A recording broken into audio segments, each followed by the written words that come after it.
I was summoned to court against my parents, and all I could do was laugh. My parents were arrested for arms dealing, and I knew I would be called as a witness. The thought of the upcoming trial had me on edge, even though I had consulted with an attorney who helped me learn what to expect. I wasn't going to be called as a witness without knowledge on how to be a reliable witness. The notice came in the mail 2 days ago, and currently I sit in a closed room in the courthouse waiting for my turn to testify. The bailiff came after 30 minutes, and I stood as I was sworn in. Do you swear to tell the whole truth and nothing but the truth, so help you God? My hand was on the Bible as my other hand was raised. I do. Please, be seated. I got comfortable before the prosecuting attorney walked forward first. Mentally, I count backwards from 10 as I steady my breathing. Pleasure to meet you, Jax. Please detail a day when you lived with your parents. I start slowly. I would wake up at 7 a.m. because my younger brother would need to go to school, like me. My mother, I point to her for the courts, was in the front office already. Neither my brother nor myself were ever allowed to enter the office. I continued before finishing my answer. Did you ever try to enter the front office, Jax? I frowned at the memory. Once, I answered with a clipped tone. What happened, Jax? I swallow before showing my left wrist. Around my wrist was a third-degree burn scar. I was maybe 6. I came home from school and no one seemed to be home. I lick my lips nervously before plowing on. My curiosity always revolved around the office. I barely touched the doorknob when my father saw me. He grabbed me and immediately grabbed the boiling water and poured it over my wrist. I never tried to open it again. My hands fidgeted with anxious tension and my shoulders high. The attorney takes a moment, allowing me to gather myself. Did you ever suspect what was behind the door? My eyes glaze over as memories fly by in my mind's eye. For a few years, I thought it could be drugs. I never saw it though. We always had a lot of weapons in the house, but for a long time, I believed it to be normal. Do you believe having over 200 guns is normal still? The attorney asked pointedly as she glanced at the jury. No, it is not normal to have that many. I answered firmly without hesitation.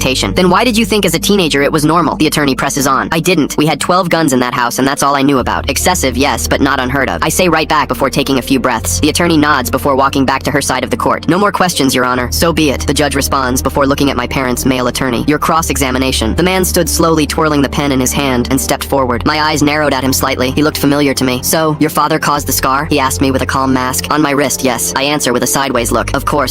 My bad. Which wrist was it again? I raise an eyebrow. My left wrist. He nods a few times. Yet, it is your word against your father's. Hearsay. Wouldn't you agree? My eyes narrowed more at the casual way he said that. Except my mother took me to the hospital when she found out. Hospital records and a report to Child Protective Services. He threw my father and mother a dirty look. They must not have told him about the details, I thought. Wait, I say as I stare at their attorney. You came to their house. Yeah, 8 years ago. Every other week, and you always walked out with 3 heavy boxes. The whole court seemed to freeze as soon as I placed my parents' attorney who was questioning me. It was, Larry, right? No, I shake my head. Terry, that's your name. The judge bangs the gavel as the courtroom erupted into talk, screams, and gasps. Quiet! The judge yelled out. Bailiff, arrest Terry! The judge demanded as I was escorted out by the other attorney, laughing. It took another 3 months before the verdict arrived. Guilty on all charges. Terry was also disbarred and was also found guilty of weapons dealing, interfering with an investigation, and more. The only good thing to come out of it was getting the paperwork finalized for adopting my younger brother.